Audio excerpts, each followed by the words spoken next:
Alors, bonjour à tous et bienvenue dans Question pour un éduc. Aujourd'hui, nous allons essayer de passer en bac 3 éduc. Nous aurons 3 élèves de bac 2, mais qui restera au final, on ne le sait pas. Alors, nous allons maintenant accueillir nos candidats et voici Lucas et voici Perrine.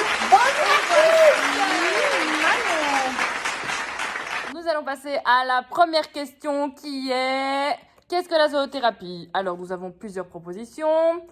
La thérapie assistée par l'animal vise à maintenir et à améliorer la santé des personnes, est destinée aux personnes souffrant de divers troubles, est simplement destinée aux enfants, a une visée thérapeutique. Alors, les gars, savez-vous? Thérapie visée par l'animal. Vise à maintenir ou à améliorer la santé des personnes. Oh, est destiné aux personnes souffrant de divers troubles. À une visée thérapeutique. Est simplement destinée aux enfants. Net. Manon, je suis désolée pour toi, mais c'est la mauvaise réponse. Tu vas devoir passer en duel. Qui dit rouge dit duel. Alors Manon, qui vas-tu attaquer en duel? Je vais dire Lucas. Allez Lucas, c'est parti. Alors, le thème est donc: à quoi fait référence la zoothérapie? Les animaux, les humains, l'objet, les nappes de ma grand-mère? Je connais Alors la réponse. Lucas? Les animaux. Et bravo Lucas, je suis vraiment navrée pour toi Manon, mais voilà, tu es éliminé. Alors Zézette, j'aimerais bien savoir ce que c'est la zoothérapie. Tu pourrais m'expliquer un petit peu? Alors, la zoothérapie, ou thérapie assistée par l'animal, est un programme composé d'interventions ou de soins qu'un thérapeute prodigue à son patient avec l'aide de la présence d'un animal. Elle vise à maintenir ou à améliorer la santé des personnes souffrant de divers troubles, qu'ils soient physiques, cognitifs, psychologiques ou sociaux. Ok. Mais bon. Alors, pour la question suivante, ce sera: quels sont les bienfaits de la zoothérapie? Je vais vous donner les propositions.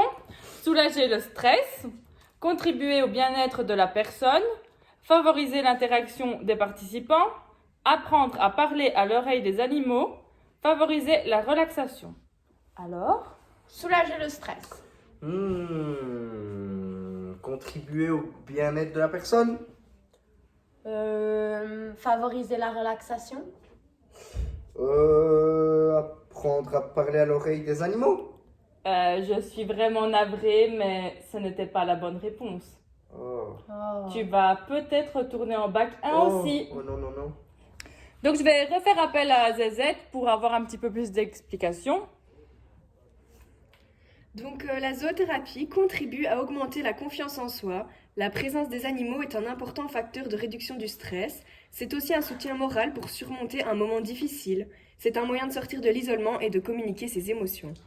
Merci beaucoup Zézette pour cette information qui t'est... Alors, qui dit rouge dit... Duel. La question du duel, ce sera: dans quel corps de métier est née la zoothérapie? C'est pas évident les gars. Alors, les réponses: infirmier, fermier, professeur ou thérapeute? Vu que c'est la zoothérapie avec les animaux, d'office c'est le fermier. Le fermier? Oui. Ouais, tu vas retourner en bac 1 me semble-t-il. Désolée. Salut. Alors Zézette, tu nous aiderais pas un petit peu? Alors, ce sont les infirmières qui ont implanté la pratique en milieu hospitalier. Florence Nightingale, fondatrice des techniques infirmières modernes, fut l'une des pionnières dans l'emploi d'animaux pour améliorer la qualité de vie des patients. Durant la guerre de Crimée, elle gardait une tortue à l'hôpital parce qu'elle savait, pour avoir observé le comportement des animaux depuis sa tendre enfance, que ceux-ci avaient le pouvoir de réconforter les gens et de diminuer leur anxiété. Alors, maintenant, nous allons passer à la grande finale. Pour cela, Lucas va devoir répondre soit par cash, c'est-à-dire 20 crédits, soit par carré qui vaudra 15 crédits, ou alors en duo qui vaudra 10 crédits. Alors Lucas, cite une compétence ou action de la zoothérapie. Cache. Cash. Le travail en équipe pluridisciplinaire. Oui, exactement, et 20 crédits pour Yes. Lucas. Mais on va quand même demander à Zézette de nous expliquer et donner plus d'informations. Zézette? Alors, les compétences ou actions du zoothérapeute sont nombreuses. Tout d'abord, nous avons se soucier du bien-être des personnes et des animaux. Ensuite, observer les interactions entre l'animal et le bénéficiaire, analyser la demande, mettre en place un programme d'intervention, évaluer ces interventions, respecter les règles de prudence, d'éthique et de sécurité, ainsi qu'actualiser sa connaissance en lecture animale et en pathologie psychologique. Merci beaucoup, Zézette. Alors, deuxième question. Oui. Comment doit être un bon zoothérapeute? Ça, je sais pas trop. Je vais dire carré. Carré, d'accord. Alors, je vais te donner les propositions. Avoir le sens de l'écoute et de la communication. Habiter près d'un zoo. Parler à l'oreille des animaux. Avoir minimum 2 animaux chez lui.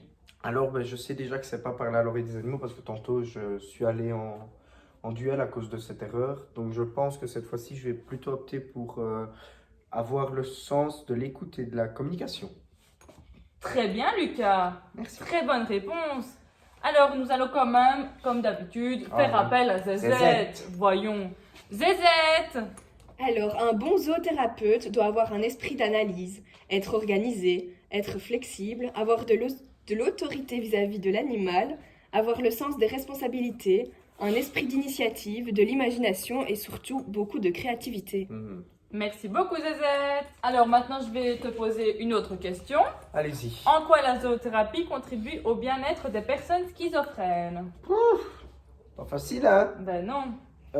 Écoutez, je vais dire carré, hein. Carré? D'accord. Alors, les propositions sont réduit l'anédonie, réduit leur délire, hallucination, permet un retour à la réalité ou provoque de l'anxiété. Écoutez, je pense que la réponse saute aux yeux, hein. Ah oui? Écoutez, oui, je vais dire la proposition A, réduit l'anédonie. Bravo, Lucas! Bravo! Félicitations! Merci, Jean. Bon, on va appeler notre petite voix, vous Zézette. voyez, Zézette, là, c'est ça. Alors, en effet, la zoothérapie peut contribuer à améliorer la qualité de vie des schizophrènes. Dans une étude portant sur des personnes atteintes de schizophrénie chronique, la présence d'un chien lors de périodes d'activité planifiées a réduit l'anédonie. L'anédonie, c'est une perte d'affectivité caractérisée par l'incapacité d'éprouver du plaisir. Alors, mon ami Lucas, c'est réussi! Ouais. Avec combien de crédits? C'est très très très bien, déjà très bien. 45. Allez, donc on va finir sur ça, 45 crédits et en bac 3.